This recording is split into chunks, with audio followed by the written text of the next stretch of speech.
one of the lessons that I've been dying to give, that we've got so much enjoyment of looking at, was Abe Mitchell. And Abe Mitchell was, you know a lot about Abe Mitchell. Why don't you tell us a little bit? But we know that Abe Mitchell was the guy that's on top of the Ryder Cup. Right.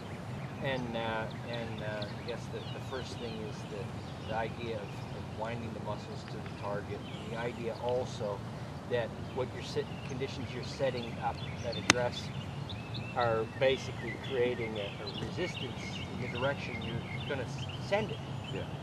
So Abe Mitchell, the real great discoveries that I think that he made was a bunch of them, but he played in the Hickory era. He wrote 2 books. One was called Down to Scratch in 1933, and then he wrote another book 2 years later called Length on the Links. Right. They're both unreal books, right? They got great pictures, and I'm really surprised at the depth that he went into in both books, just trying to get across to his students of what it took to be great and get the power. Right. This untapped power that everyone has a real, hard time finding in their swing. Right.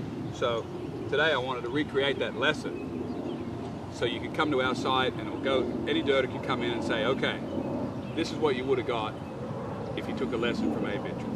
So where would he start? Where would he start? Well, he said in the book that if he had a student that was athletically inclined that wanted to play golf, he'd always start him from a real small shot first. Right. And then all it would be an extension up, and the power would gather, and he would have this, this uncontrollable urge to just smash the hell out of it. I think that's basically almost what he wrote in there. Right.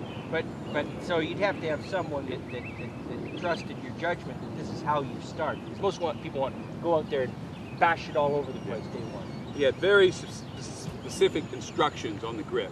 He had to see 2 knuckles on the left grip. Yeah.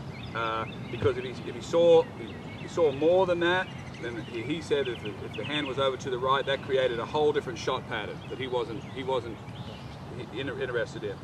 And of course, he had the right hand grip. He also wanted to see 2 knuckles. And I'm assuming just from looking at his grip and everything that if you had the grip up here in front of you and you saw 2, right, and as you drop it, they go away. Okay, gotcha. so it's 2 here, and then they drop. Right. But the setup, the right hip on Abe Mitchell has to be higher than the left, because he talks about all day long that this is called a puller's grip.